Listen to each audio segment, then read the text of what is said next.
যাকাতের গুরুত্ব এবং কিছু মাসাইল সম্পর্কে আলোচনা করব। মহান রব্বুল আলামিন যাদের উপর যাকাত ফরজ করেছেন, যাদের উপর নেশাব পরিমাণ সম্পদ রয়েছে, তাদের উপর আল্লাহ তাআলা যাকাতকে ফরজ করেছেন। আল্লাহ তাআলা তার বান্দাদের উপর যাকাত ফরজ করেছেন, এই ব্যাপারে মহান রব্বুল আলামিন পবিত্র কোরআনে অনেক আয়াত নাজিল করছেন যাকাতের ব্যাপারে।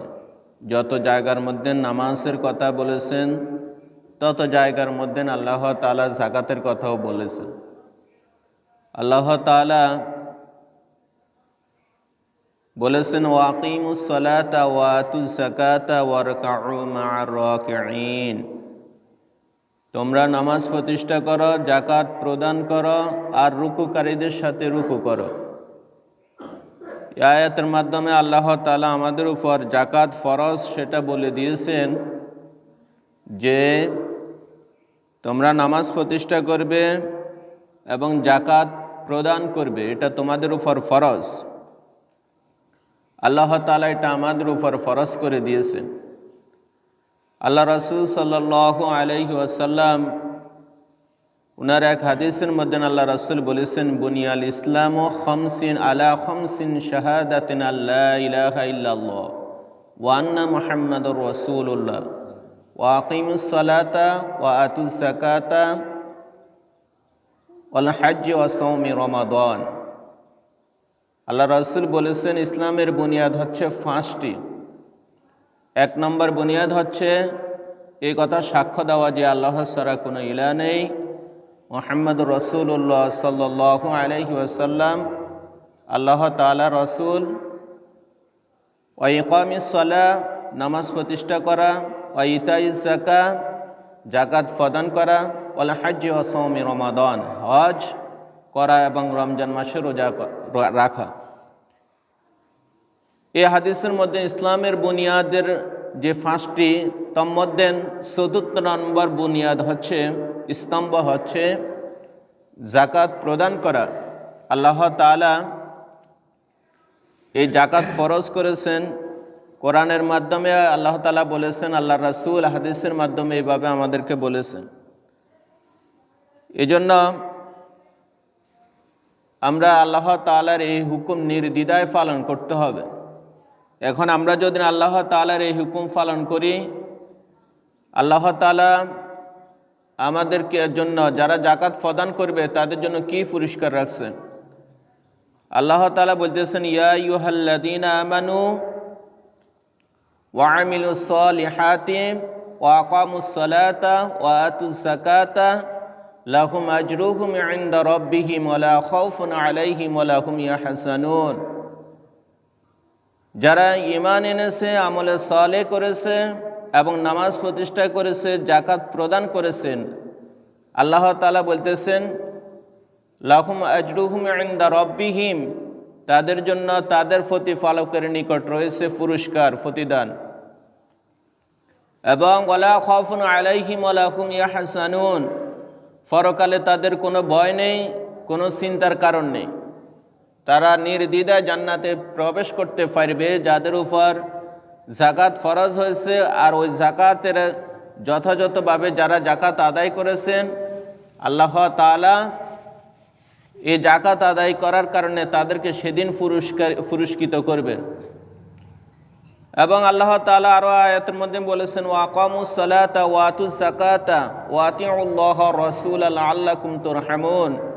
তোমরা নামাজ প্রতিষ্ঠা করো, যাকাত প্রদান করো এবং আল্লাহ রাসূলের আনুগত্য করো, তাহলে আল্লাহ তাআলা তোমাদের উপর রহম করবেন।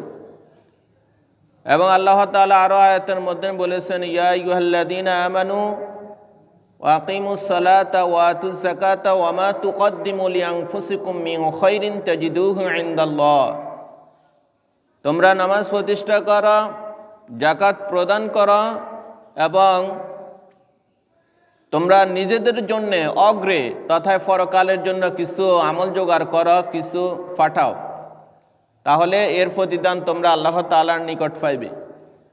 তাহলে যারা জাকাত আদায় করবে আল্লাহ তাআলা তাদের জন্য পুরস্কার ব্যবস্থা করে রাখছেন, তাদের জন্য আল্লাহ তাআলা উত্তমভাবে তাদেরকে পুরস্কৃত করবেন। এখন আল্লাহ তাআলার এই হুকুম যদি কেউ লঙ্ঘন করে, কেউ যদি এই হুকুম পালন না করে, তাহলে তার পরিণামটা কি হবে?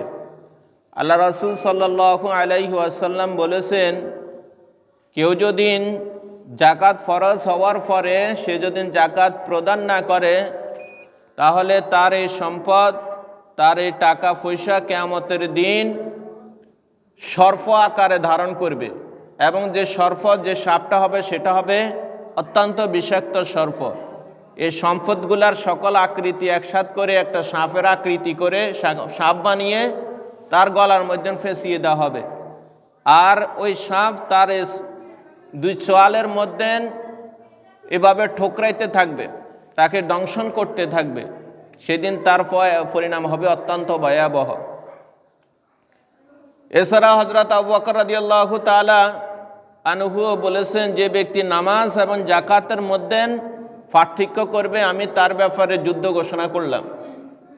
তাহলে বোঝা যাচ্ছে যাদের উপর জাকাত ফরজ হয়েছে, জাকাত ফরজ হওয়ার পরেও কেউ যদি জাকাত প্রদান না করে, যথাযথভাবে জাকাত আদায় না করে, তাহলে সেই আল্লাহ তাআলা দুনিয়ার মধ্যেও তাকে ক্ষতিগ্রস্ত করবেন, পরকালে তার জন্য কঠিন শাস্তির ব্যবস্থা রয়েছে। এই জন্য যাদের উপর জাকাত ফরজ হয়েছে তারা যথাযথভাবে জাকাত আদায় করতে হবে। এবার আসেন, কার উপর জাকাত ফরজ? যাদের উপর জাকাত ফরজ এরা হচ্ছে বালেগ হতে হবে, প্রাপ্তবয়স্ক ব্যক্তি হইতে হবে, নেশাব পরিমাণ সম্পত্তির মালিক হইতে হবে। কোনো পাগলের উপর অমুসলমানের উপর জাকাত ফরজ নয়। যে ব্যক্তি বালেগ এবং জ্ঞান সুস্থ সম্পূর্ণ জ্ঞানওয়ালা এবং নেশাব পরিমাণ সম্পত্তির মালিক, তার জন্য জাকাত ফরজ। সে অবশ্যই তার সম্পদের জাকাত হিসাব করে এভাবে আদায় করতে হবে।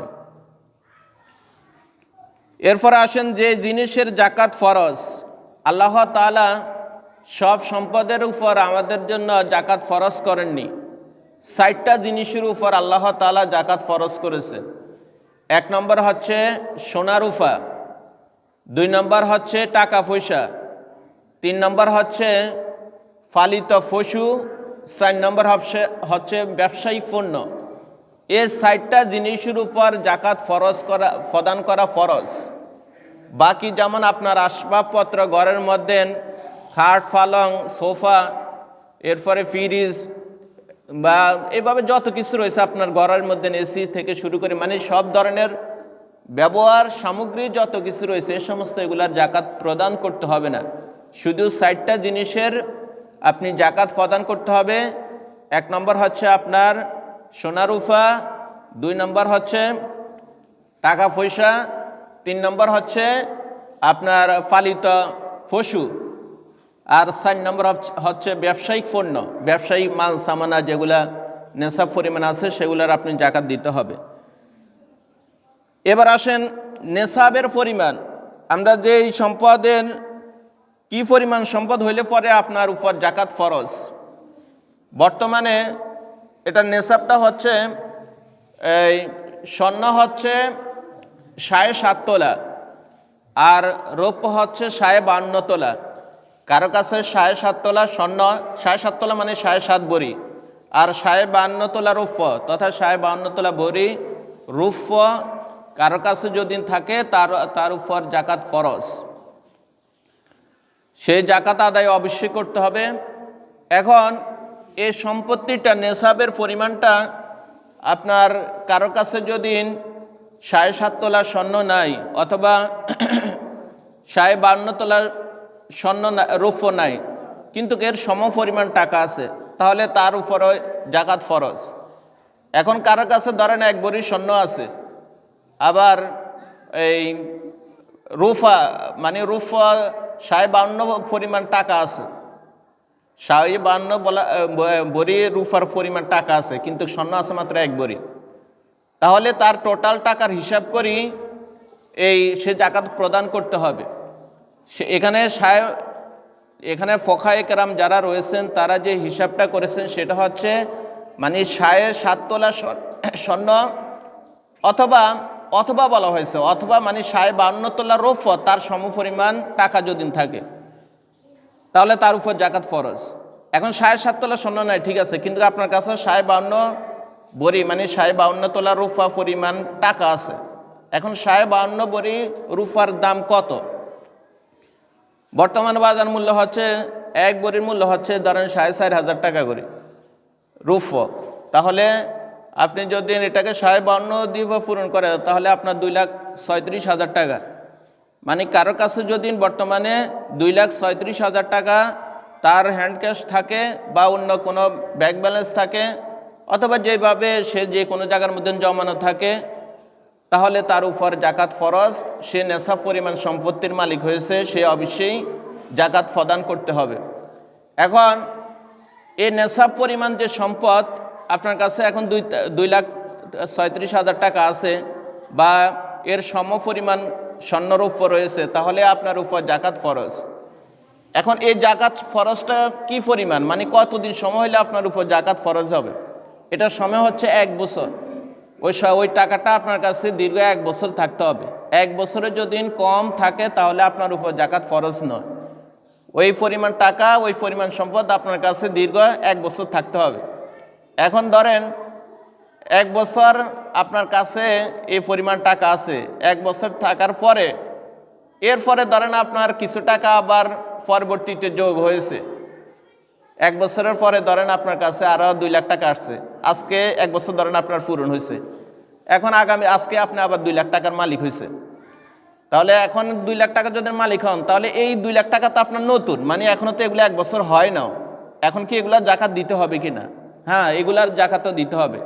মোট কথা আপনার উপর যখন জাকাত ফরজ হয়ে যাবে এর পরবর্তীতে যত টাকাই আসবে সবগুলোর টাকার হিসাব করে আপনি জাকাত দিতে হবে। ওই বাকি টাকাগুলোর জন্য 1 বছর হবার প্রয়োজন নয়, দরকার নাই। কিন্তু প্রথম আপনার উপর যে নেশাব পরিমাণ সম্পদ, ওই পরিমাণ সম্পদ আগে দীর্ঘ 1 বছর অতিক্রম করার পর আপনার উপর ফরজ হবে। আর অতিক্রম করার পরে এরপরে যত টাকা আসবে এগুলা সবগুলা টাকা হিসাব করি আপনি জাকাত দিতে হবে। এখন বছরে কতটা আপনার কাছে নেশাব পরিমাণ সম্পত্তির মালিক ছিলেন আপনি, কিন্তু পরবর্তীতে মাঝখান দিয়ে আপনার ওই নেশাব পরিমাণ সম্পত্তি নাই, কিন্তু আবার বছরের শেষে দিয়ে আপনি আপনার উপর আবার ওই নেশাব পরিমাণ সম্পত্তির আপনি মালিক হয়ে গেছেন, তাহলে কিন্তু আপনার উপর জাকাত ফরজ। আপনি জাকাতের টাকা হিসাব করে এভাবে জাকাত দিতে হবে। তাহলে আমাদের নিকট স্পষ্ট হয়ে গেল, কারণ নিকট 7.5 তোলা স্বর্ণ অথবা 52 তোলা রৌপ্য অথবা তার সম পরিমাণ টাকা মানে 2,36,000 টাকা কারো কাছে যদি হ্যান্ড ক্যাশ থাকে, এবার এই টাকাটা তার ব্যাংকে থাকুক, কারোর কাছে সে পাওনা থাকুক, অথবা সেই কোনো ডিপোজিট করে রাখুক, অথবা সেই কোনো জায়গা জমিন বা শেয়ার এগুলা কিনে রাখুক, যেটাই করি রাখুক, মোট কথা তার কাছে এই পরিমাণ সম্পত্তি সে মালিক হলে তার উপর জাকাত ফরজ, সে অবশ্যই জাকাত প্রদান করতে হবে। তাহলে আমাদের নিকট স্পষ্ট হয়ে গেল নেশাবের পরিমাণ। এবার যে জিনিসে জাকাত ফরজ নয়, যে সমস্ত জিনিসগুলোর আপনি জাকাত দেওয়ার প্রয়োজন নাই, যেমন হীরা মণি মুক্তা, এ সমস্ত এগুলার জাকাত আপনার উপর ফরজ না। এগুলার কারোর কাছে যদি থাকলে তাহলে এগুলার সে জাকাত দিতে হবে না। হ্যাঁ, তবে যদি কেউ এরকমের হয় সে যেমন অনেক হীরা কিনেছে, অনেক মণি মুক্তা কিনেছে এগুলা ব্যবসা করার জন্য, তাহলে সে এগুলার আবার জাকাত দিতে হবে। কিন্তু ব্যবহারের জন্য এগুলা জাকাত দেওয়ার প্রয়োজন নাই। আপনার ব্যবহৃত গাড়ি যদি সে 20 লাখ টাকা হয় তাহলে ওই গাড়ির আপনি জাকাত দেওয়ার প্রয়োজন নাই। আপনার ব্যবহৃত যে সমস্ত জিনিস ঘরের মধ্যে আসবাবপত্র থেকে শুরু করে আপনার ধরেন মূল্যবান সোফা রয়েছে, মূল্যবান খাট রয়েছে, এরপরে বিভিন্ন ঘরের মধ্যে জামা কাপড় থেকে শুরু করে আপনার যত আসবাবপত্র রয়েছে এগুলার কোনো কিছু জাকাত দেওয়ার প্রয়োজন নাই। এগুলার আপনার উপরে এই সমস্ত জিনিসের জাকাত দেওয়া আপনার উপর ফরজ নয়, আপনি এগুলা জাকাত দেওয়া দরকার নাই। এরপরে আসেন ঋণ ও পাওনা, এই দুইটা বিষয়ের জাকাতের দুইটা বিধান রয়েছে। যেমন কারো যদি ঋণ থাকে, সেই জীবনের তাগিদে বিভিন্ন প্রয়োজন মিটানোর জন্য ধরেন জাকাত ঋণ করেছে, সে ঋণগ্রস্ত, এখন সে কি জাকাত দিতে হবে কি না, এ একটা। দ্বিতীয় নম্বর হচ্ছে কেউ যেমন কল কারখানা, মেল, ইন্ডাস্ট্রিজ এগুলা করার জন্য সে ঋণ নিয়েছে, তাহলে কি সে জাকাত দিতে হবে কি না, দুইটা প্রশ্ন। এক নম্বর প্রশ্ন হচ্ছে কেউ যদি মানে সে প্রয়োজনীয় কিছু প্রয়োজন মেটানোর জন্য যদি সে ঋণ নিয়ে থাকে, যেগুলো না হলে সে মানে সমস্যার মধ্যে হবে, এরকম জিনিসের জন্য সে যদি কোনো ঋণ নিয়ে থাকে, তাহলে তার কাছে যেমন এখন ধরেন 2,36,000 টাকা আছে, কিন্তু সে ঋণ নিয়েছে ধরেন 1 লাখ টাকা, তাহলে এখন ওই 2,36,000 তো 1 লাখ টাকা মাইনাস করলে তাহলে তার কাছে 1,36,000 টাকা আছে, তাহলে তার উপর জাকাত ফরজ হবে না, সে জাকাত দেওয়ার প্রয়োজন নাই, কারণ তার ঋণের যে টাকা সেটা আগে সে মাইনাস করি, এরপরে যদি নেশাব পরিমাণ সম্পত্তি তার কাছে থাকে তাহলে সে জাকাত দিতে হবে।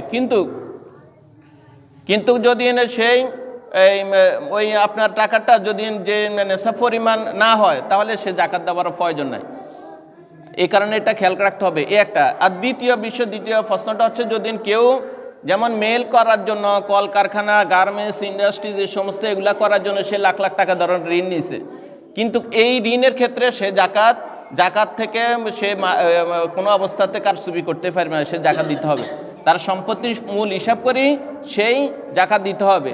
একটা হচ্ছে সে নিজের সম্পত্তি বাড়ানোর জন্য জাকাত ঋণ করেছে, আরেকটা হচ্ছে নিজের প্রয়োজনের জন্য, মানে না হলে যেমন সে এখন ঘর করতেছে, যে কোনো অবস্থায় সে টাকা আটকে গেছে, এখন কারো কাছ থেকে টাকা ঋণ করেছে, এটা হচ্ছে তার জরুরি তাগিদে সে টাকা নিয়েছে, সেটা ভিন্ন বিষয়। কিন্তু কেউ যদি ব্যবসা বাণিজ্যের খাতিরে ঋণ করে, ওই ঋণ করলে ওটা আপনি হিসাবে ধরা যাবে না, সেটা বাদ দিয়ে আপনার মূল টাকা যেগুলো আছে সেগুলোর আপনি জাকাত দিতে হবে।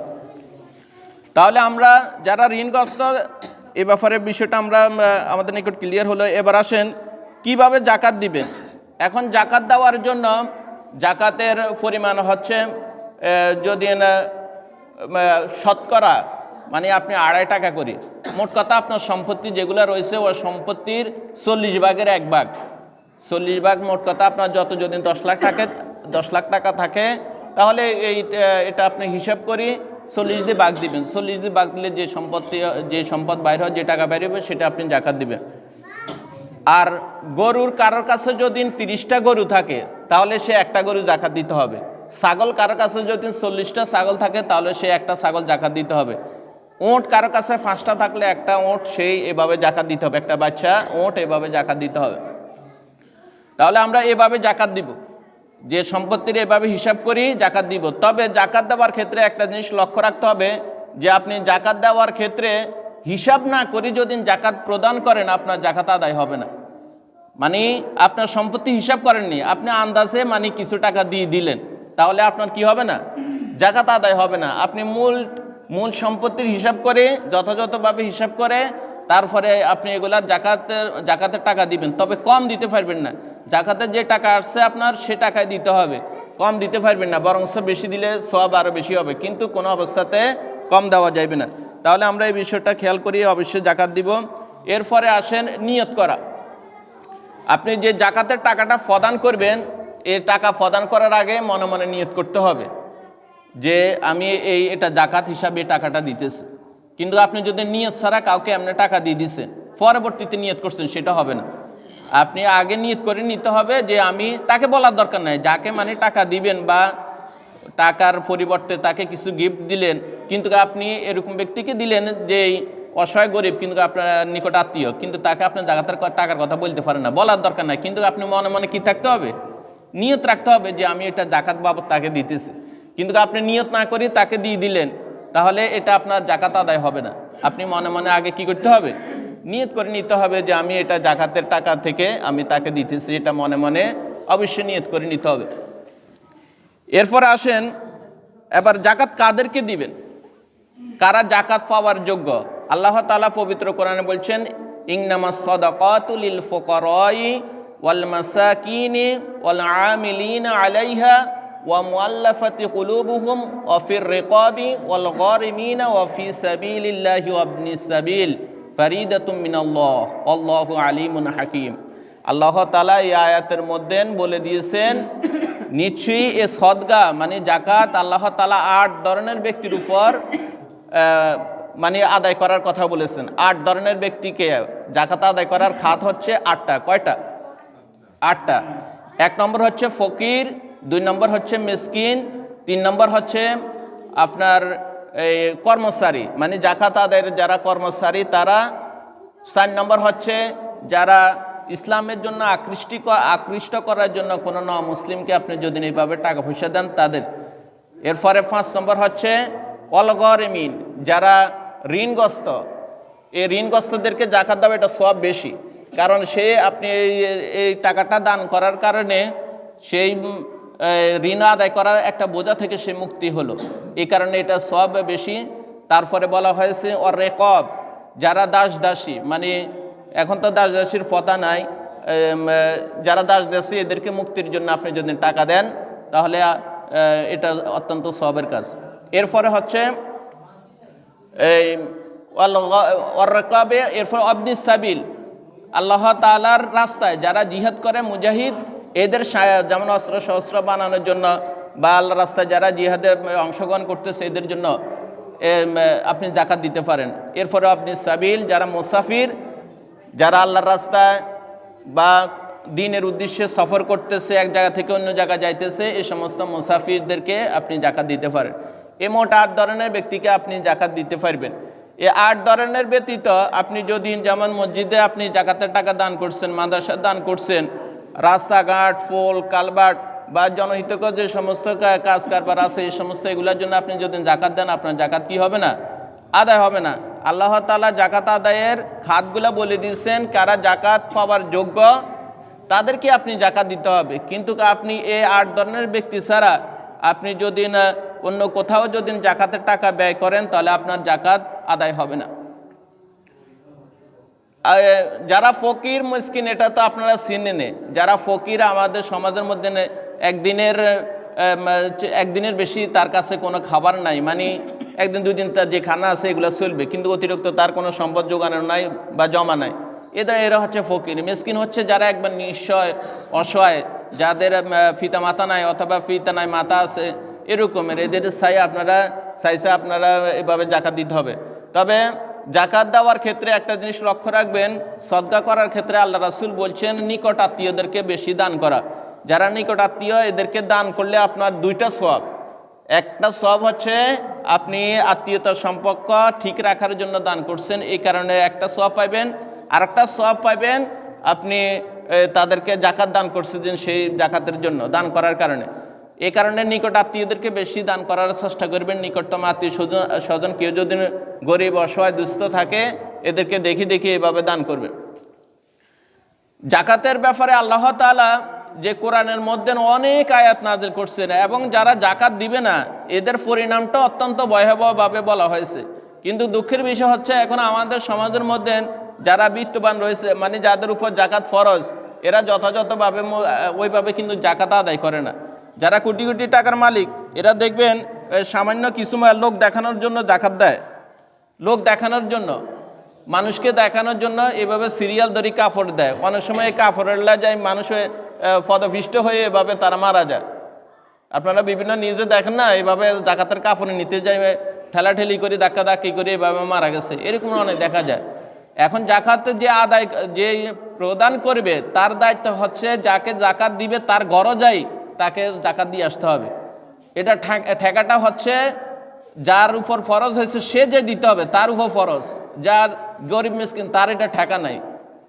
এই কারণে এই জাকাত দেওয়ার সিস্টেম হচ্ছে আপনি তার ঘরে যাই তাকে দিয়ে আসবেন। কিন্তু আপনি যদি লোক দেখানো বা অন্য কোনো উদ্দেশ্যে এভাবে প্রদর্শনীর জন্য এভাবে জাকাত প্রদান করেন, এটা ঠিক হবে না, এটা ঠিকভাবে আদায় হবে না। আর কোনো অবস্থাতে আপনি সম্পদের হিসাব করা ছাড়া এই জাকাত প্রদান করবেন না। সম্পদের মূল টাকা হিসাব করে তারপরে জাকাত এইভাবে প্রদান করবেন। জাকাতের ব্যাপারে আরও অসংখ্য অগণিত মাসালা আছে, সব মাসালা এখন বলা সম্ভব নয়। কেউ যদি টুকিটাকি এরপরে কোনো প্রশ্ন থাকে আমাকে করবেন, ইনশাল্লাহ উত্তর দেওয়ার চেষ্টা করব। পরবর্তীতে জানে নিতে পারবেন বা বিভিন্ন কারোর কোনো প্রশ্ন থাকলে। তবে যাদের উপর জাকাত ফরজ হয়েছে অনেকে বেশিরভাগ করে রমজানে দান করে, যার কারণে কিছু একটু আলোচনা করলাম। এরপরেও অনেক কথা এখনো রয়ে গেছে। আপনারা যাদের কোনো জাকাত ব্যাপারে প্রশ্ন থাকে আমার করবেন ইনশাল্লাহ। তাহলে আল্লাহ তাআলার এই মহান হুকুমকে আমরা পালন করার ক্ষেত্রে কোনো অবস্থাতে কারসুফি দুর্নীতির আশ্রয় নিব না, যথাযথভাবে আদায় করার চেষ্টা করবো। আল্লাহ পাক আমাদের সকলকে বুঝার এবং আমল করার তৌফিক দান করুন, আমিন। ওয়া মা তৌফিক ইল্লা বিল্লাহ।